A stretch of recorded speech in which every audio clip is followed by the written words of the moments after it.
Indiana game, Kyle McCord will be the starter. And Devin Brown is going to play in the game. I think that Kyle has done a great job over the last 2 weeks of showing consistency. He's played very well in practice. But Devin also, throughout the body of the preseason, has shown that he deserves to play. So expect both of them to play. We have confidence in both of them. I think that's significant that we have two guys that we feel confident playing in a game. This is something that's a little uncharted territory for me, but you just go on what you see every day in practice. And I think that Kyle's consistency the last couple of weeks has allowed him to be the starter. He deserves that. But I also think Devin deserves to play in the game as well. So how much, all that's still to be determined, but we've at least come up with that conclusion here. Follow-up, if someone would have told you, I don't know, maybe in the spring, this is how it was going to turn out, it'd be so close that you'd be playing both guys. Would you be pretty surprised?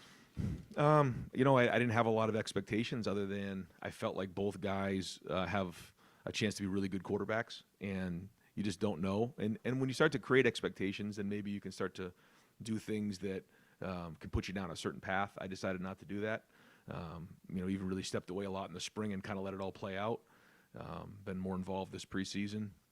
But pleased that we have at least two guys that we feel confident about going to play in this first game. And ultimately, we have to go win this game. It's a road game. It's a conference game against a very well-coached team. Got a lot of respect for Tom Allen and the way he does things. And so this is going to be a real test for our team early on in the season.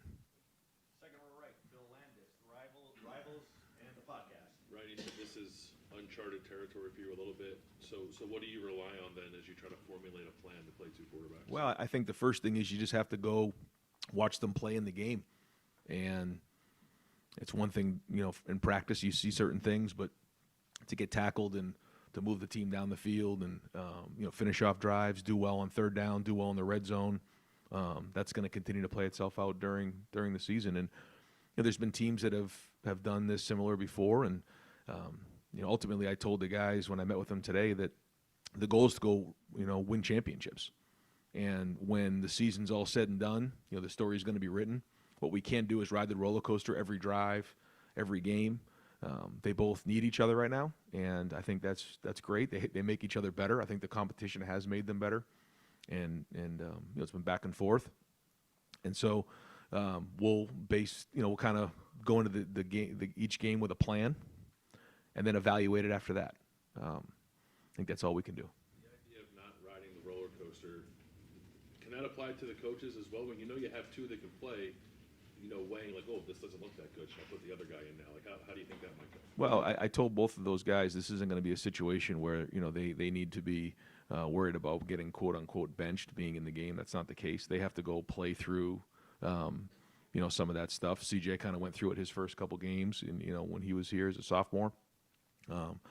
And you just don't know how it is going to play out. But all we can do is just do the best we can right now. Go win the first game is the goal.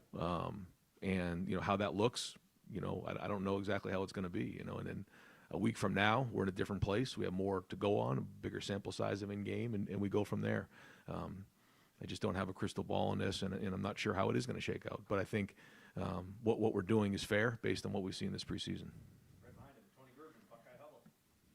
Ryan, quarterback position being different than any other position in terms of the transfer portal and things like that. Last week you said the winner, the tiebreaker, would be the guy that responds when his back is up against the wall.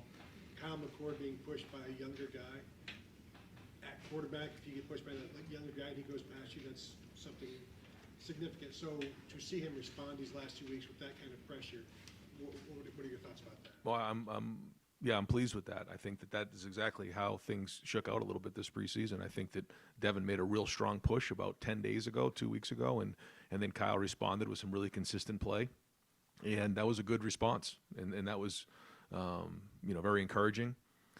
Now it's time to go play in games, though. And, we certainly have seen enough in practice to believe that both guys can perform in a game, and now it's time to go put it on the field. And when you're in the game, you really get an idea of what is going on. In practice, you have controlled settings and you try to make them as game-like as possible. But again, now time to go play.